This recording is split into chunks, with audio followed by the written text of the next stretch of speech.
Buenas tardes. Miren, yo voy a procurar ser lo más concreto posible para no alargarme. Si no me equivoco, España no tiene una importancia grande en el mundo por su petróleo ni tampoco por la tecnología digital. Y sin embargo, España sí es una nación de primer nivel mundial por su lengua, por su cultura y por su historia. Y eso es...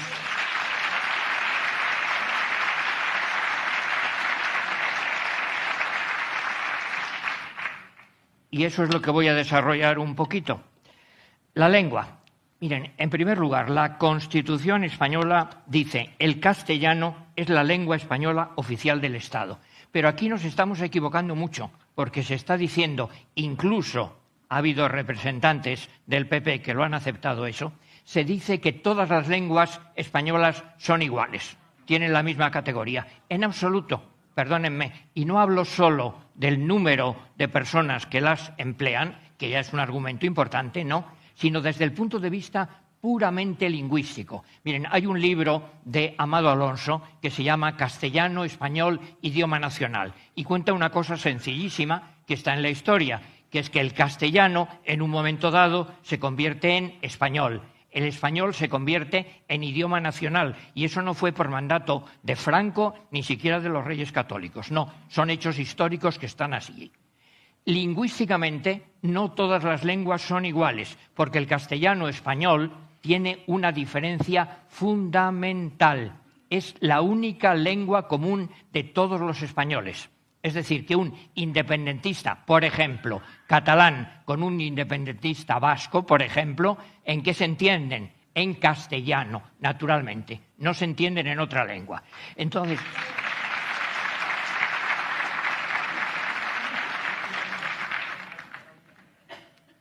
curiosamente, yo creo que somos el único país del mundo occidental que yo conozco donde resulta que hay zonas de España donde no se puede estudiar en la lengua oficial española, a pesar de lo que dice la Constitución. Dice que todos los españoles tienen el deber de entenderla. ¿Y cómo se va a entender de verdad si no se ha estudiado? Creo que somos el único país del mundo civilizado occidental donde se ponen multas por rotular unas tiendas en el idioma oficial del Estado.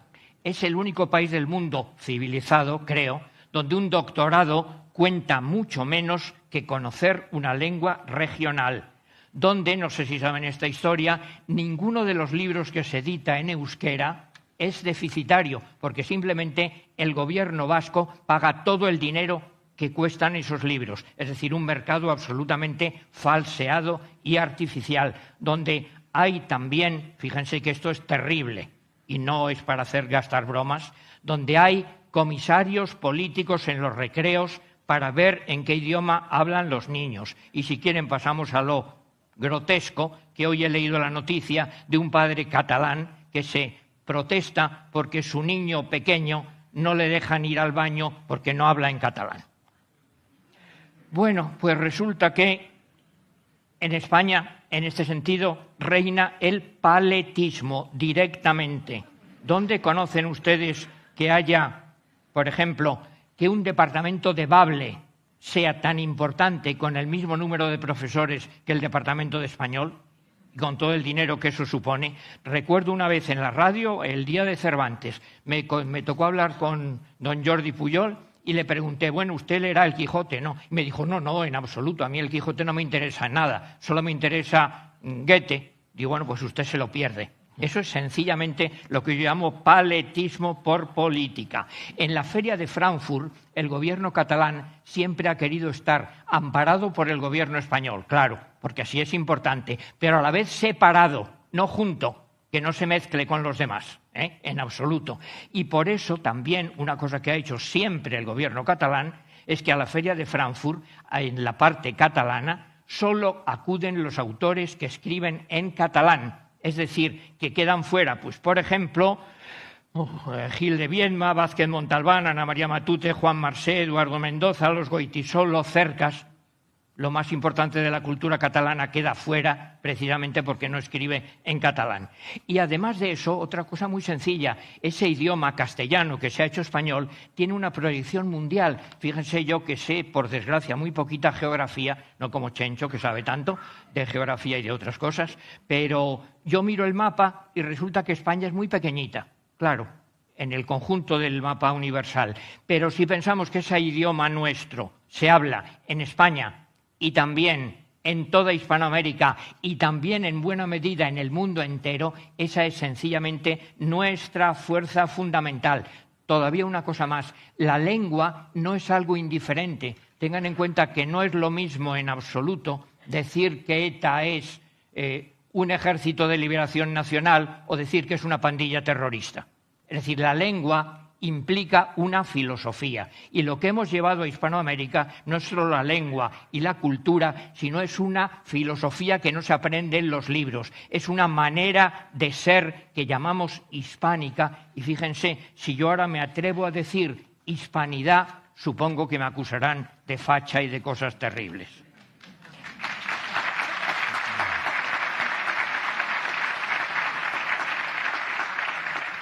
Pero además de eso tenemos una lengua de las más importantes del mundo, por número y por importancia y por cultura.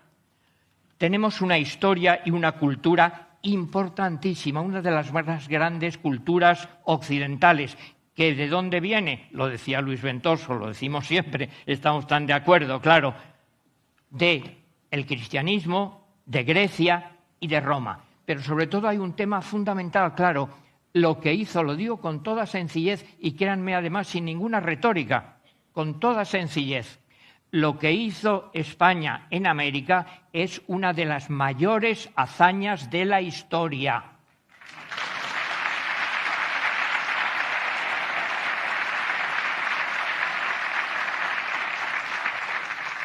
Los países hispanoamericanos no eran colonias en absoluto. Lo que había es mestizaje, es decir, tenían los mismos derechos y las mismas obligaciones que los españoles de la época. Hombre, claro, que en la época pues había una serie de cosas que hoy no toleraríamos, de torturas, de barbarie, pero exactamente igual para los españoles y para los hispanoamericanos.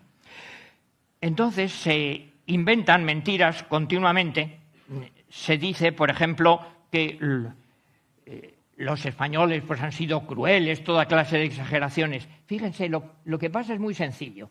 Cuando un país en el mundo entero se convierte en un momento dado histórico en el más importante del mundo, sus enemigos se inventan cosas malas sobre ellos. Nosotros tenemos la famosa leyenda negra. Bien, lo peor de la leyenda negra española, y ahora lo dicen muchos libros, claro, Elvira Rocabarea, por muchos más, lo peor nuestro es que hemos interiorizado y que los españoles nos hemos creído lo que los enemigos de España dicen de España. Y lo peor de todo, si quieren por ir ya a lo concreto, es que tenemos un ministro de Cultura que en vez de defender a España, defiende lo que dicen los enemigos de España para atacar. Estamos locos, absolutamente.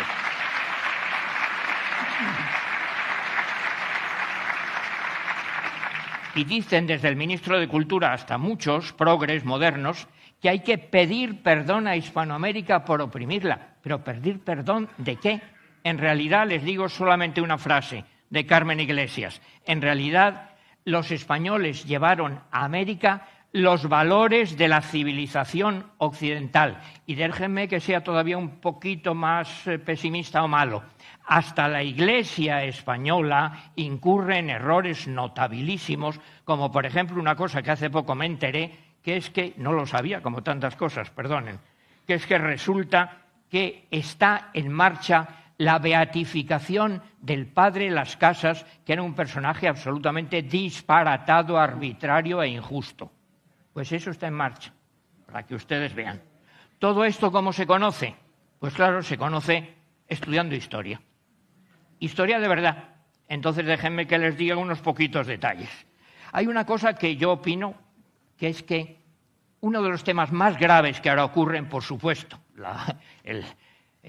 los problemas jurídicos son terribles, pero hay un problema tremendo, que es que la izquierda que nos gobierna ha aceptado entregarse a toda una serie de mitos progres, woke, si ustedes quieren, modernos, como ustedes quieran llamarlo. Y eso es funesto, eso es fatal, y que los pedagogos entran a defender eso. Pues miren, empezamos, les digo así telegráficamente, el horror al trabajo y al esfuerzo. Una frase que a mí me parece tremenda. Dice, la cultura del esfuerzo genera fatiga estructural, ansiedad y cardiopatía. Hombre, claro, yo estoy mucho mejor durmiendo la siesta, créanme, que trabajando. Dice un poeta italiano, laborar estanca, claro, trabajar cansa, por supuesto. Eso lo escribió doña Lilith Berstringe, que pasó de Podemos a ocuparse de trabajar en la agenda española para los años 50.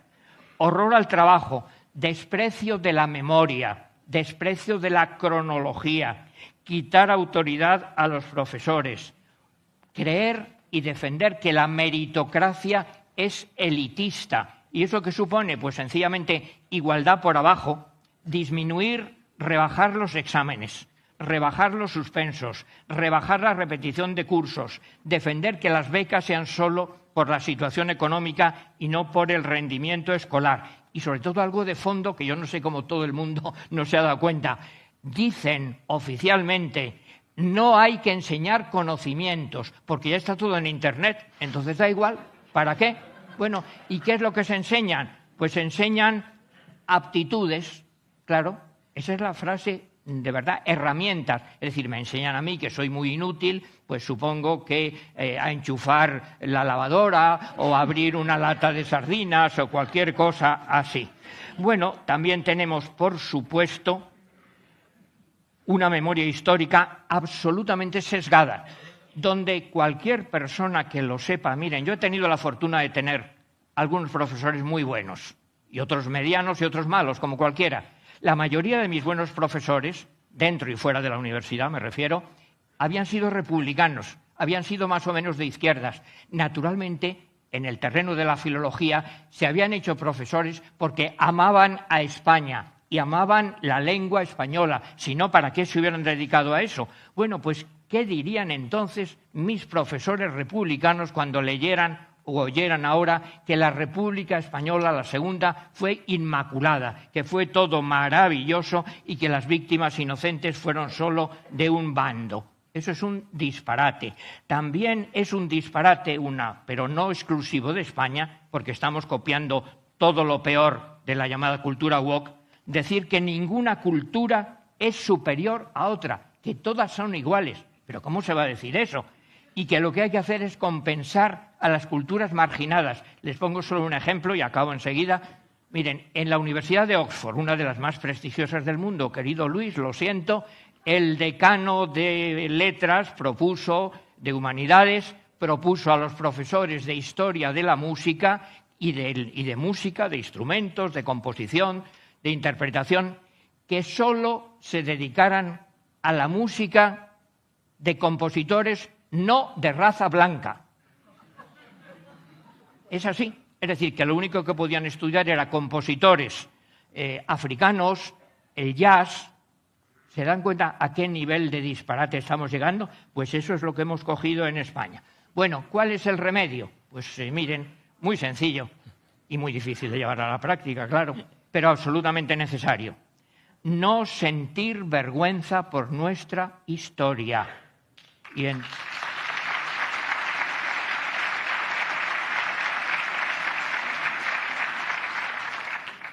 Hoy, antes de venir, me hice aquí una listita, perdonen, porque si no se me olvidan las cosas, claro, con la pobre cabeza que tengo.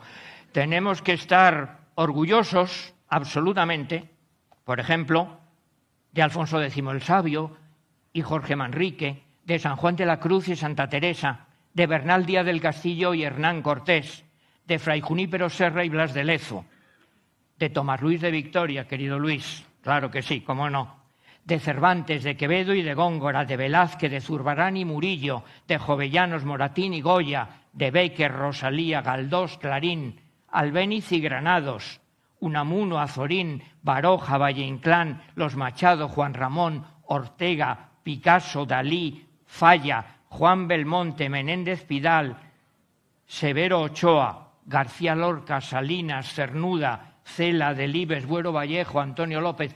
Yo aquí no hablo de derechas ni de izquierdas, ni de tonterías de nada. Hablo de gente importante, española, de la que debemos sentirnos absolutamente orgullosos. Y acabo ya, miren, todo esto se resume en un nombre egregio absolutamente para los españoles y en el mundo entero. Pero que nosotros tenemos que estar orgullosísimos, porque no es mérito nuestro de ninguna manera. La historia es así.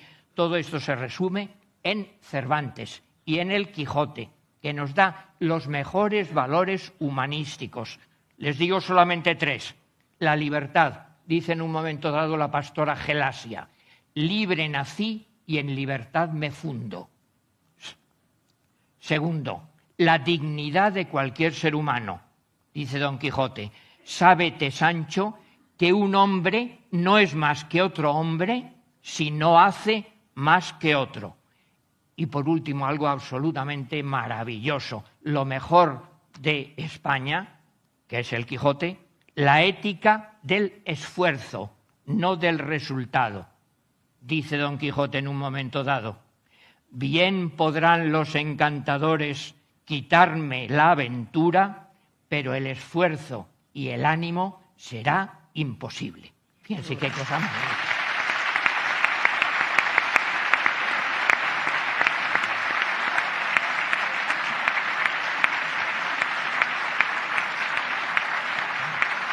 Bueno,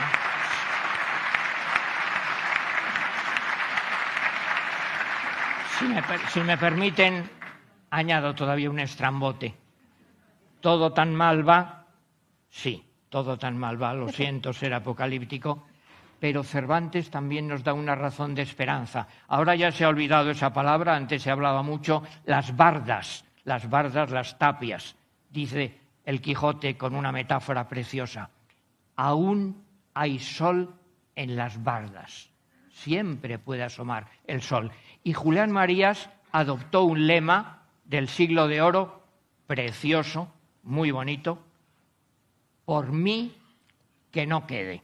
Muchas veces decimos, ¿qué podemos hacer?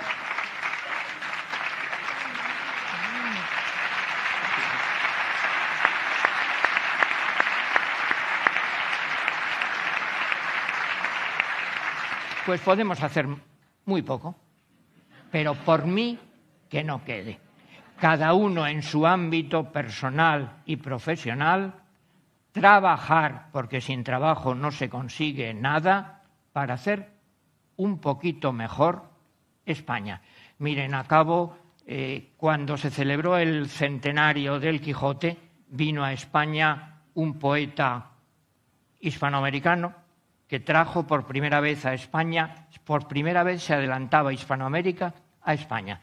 Se llamaba Rubén Darío y escribió la letanía de nuestro señor Don Quijote, que empieza diciendo: Rey de los hidalgos, señor de los tristes, que de fuerza alientas y de ensueños vistes, coronado de áureo yelmo de ilusión, que nadie ha podido vencer todavía, por la adarga al brazo, toda fantasía, y la lanza en ristre, toda corazón. Muchas gracias.